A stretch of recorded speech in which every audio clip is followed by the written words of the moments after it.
Hello dear students. मेरी last video में मैंने कक्षा 11वीं के कुछ टॉपिक्स के की पॉइंट्स बताए थे, जैसे जैव विविधता, वर्गीकरण, वर्गीकी के पदानुक्रम, दिनांकन पद्धति, वर्गीकी के यंत्र। इसमें मैंने 3-4 पॉइंट्स बताए थे। हर्बेरियम बताया था, जंतु उद्यान बताया था, पादप उद्यान बताया था। इसके बाद में मैंने इसमें जैव संग्रहालय, ऐसे मैंने ये केवल की पॉइंट्स बताए थे जिनका मैंने विस्तृत वीडियो बनाकर लाने के लिए आपको कहा था। आज हम इनके पूरी तरह से इनको डिटेल्ड फॉर्म में पढ़ेंगे। जैव विविधता, जैसा कि आपको शब्दों से समझ में आ रहा है, जैव विविधता, जैव मतलब होता है जीवित। तो जीवित में पाई जाने वाली विविधता का मतलब होता है भिन्नता। तो जीवों में जो भी भिन्नताएं पाई जाती हैं, अब चाहे वो पेड़ पौधों में हो, चाहे वो जंतुओं में हो, चाहे वो मनुष्यों में हो, चाहे सूक्ष्म जीवों में हो, जितने भी प्रकार के जीव होते हैं जिनमें जान है, जिनमें जैविक क्रियाएं हो रही हैं, जैविक क्रियाओं का होना ही जैव कहलाता है। जैव मतलब लिविंग।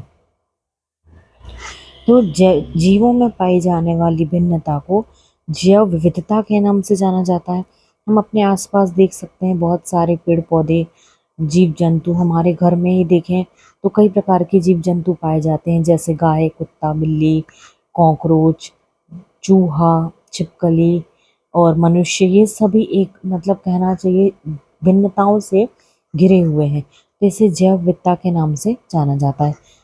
11वीं के लेवल पे यदि आप बात करें तो केवल आपको परिभाषा के तौर पर इसे पढ़ना है, और जब आप 12वीं में पढ़ोगे तो इसका पूरा एक डिटेल्ड चैप्टर 12वीं में जैव विविधता के संरक्षण के नाम से दिया हुआ है। इसके बाद हम पढ़ते हैं वर्गीकरण। अब वर्गीकरण का मतलब क्या होता है, इसे सबसे सरल भाषा में हम ऐसे समझें, जैसे आप मार्केट जा रहे हैं और मार्केट जाते समय आपको किताबें, राशन का सामान, इसके बाद में दूध, इसके बाद में सब्जी, फिर फल, ये सारी चीज़ें आपको लेकर के आनी है। उनके लिए आपने एक झोला ले लिया या कोई भी एक पैकेट ले लिया या पॉलीथीन ले ली, उसमें आपने सब सामान एक एक करके रख दिया। अब जब घर आने के बाद में आप सारे सामान को अलग अलग करोगे, अलग अलग उनकी श्रेणी के अनुसार किया। श्रेणी के अनुसार मतलब किताबों को आपने पढ़ाई के स्थान पर रखा, राशन के सामान को किचन में रखा, दूध को फ्रिज में रखा, सब्जियों को सब्जी के स्थान पर, फलों को फल के स्थान पर। तो ये आपने उनकी श्रेणी के अनुसार उन्हें विभाजित किया। तो श्रेणी के अनुसार जो विभाजन करना कहलाता है उसे हम वर्गीकरण के नाम से जानते हैं। अब यहाँ पर जीव विज्ञान में हम इन सारे वस्तुओं का तो वर्गीकरण नहीं करेंगे, यहाँ पे हम जीव जंतुओं का वर्गीकरण करते हैं। तो जीव जंतुओं का मतलब, जैसे मैं आपके सामने कहूँ, गाय है, कुत्ता है, बिल्ली है, इसके बाद में चूहा है, मनुष्य है, खरगोश है। अब यदि मैं इनमें कहूँ आपसे कि इनका आप वर्गीकरण करें, तो वर्गीकरण करने के लिए जैसे गाय शाकाहारी जीव है, कुत्ता मांसाहारी शाकाहारी दोनों है, बिल्ली शाकाहारी मांसाहारी दोनों है, चूहा केवल शाकाहारी है, मनुष्य के सर्वाहारी है और खरगोश शाकाहारी है। तो पूरी तरह से शाकाहारी गाय, खरगोश और चूहा है। मनुष्य की दूसरी कैटेगरी सर्वाहारी है, और गाय, कुत्ता और बिल्ली जो है वो मांसाहारी और शाकाहारी दोनों हैं। इस तरह से हमें 3 कैटेगरी या 3 श्रेणियां मिल गई।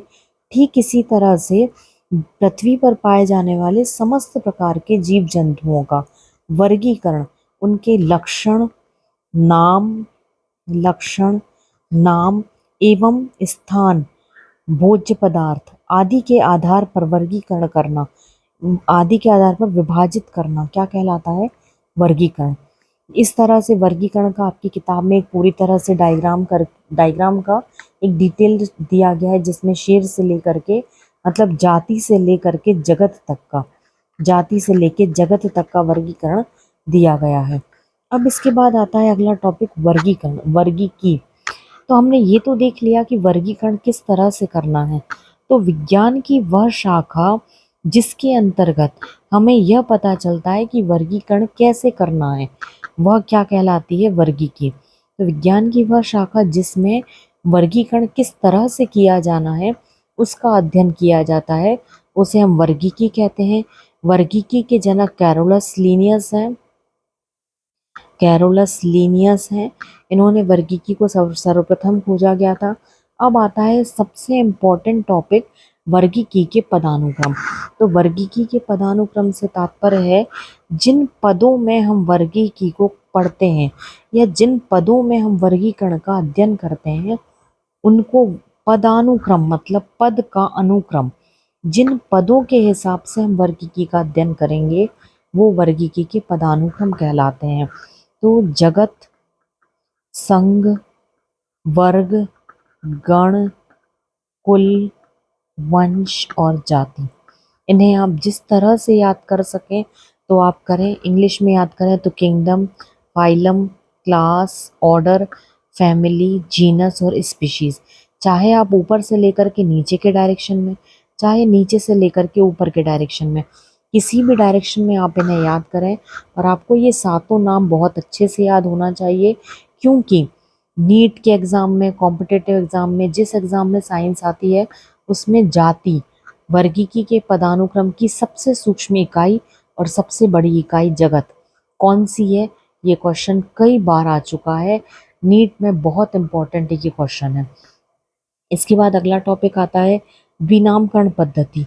तो द्विनामकरण पद्धति में जैसे नाम से समझ में आ रहा है, द्वि मतलब दो, नामकरण मतलब नाम होना और पद्धति विज्ञान की वह शाखा या वह पद्धति जिसमें हम किसी जीव का नामकरण करते हैं। जैसे मान लो आपके सामने कोई एक पीले कलर की वस्तु रखी गई है और आपको कहा गया है कि ये पीले कलर की वस्तु है, खाने योग्य है, रसीली है, इसके बाद में स्वादिष्ट है। अब जब तक आपको नाम नहीं पता होगा, अगर आपको उसे खरीदना होगा तो क्या आप मार्केट में जाके ये कहेंगे मुझे पीले कलर की खाने की रसीली वस्तु चाहिए? नहीं ना। तो हम इसको क्या नाम दिया? आम। पर आम को जैसे हम यहाँ पर आम ले रहे हैं, पूरे भारत में आम को आम के नाम से जाना जा रहा है। पर अगर आप विदेश में जा रहे हैं तो आपको आम नाम लेंगे तो शायद कोई ना पहचाने।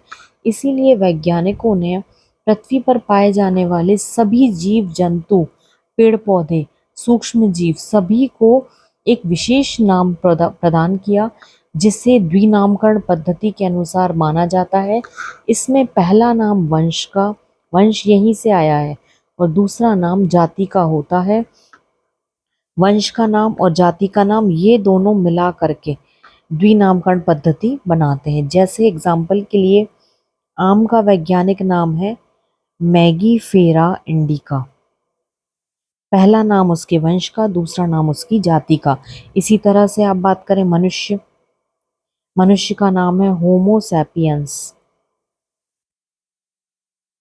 होमोसैपियंस।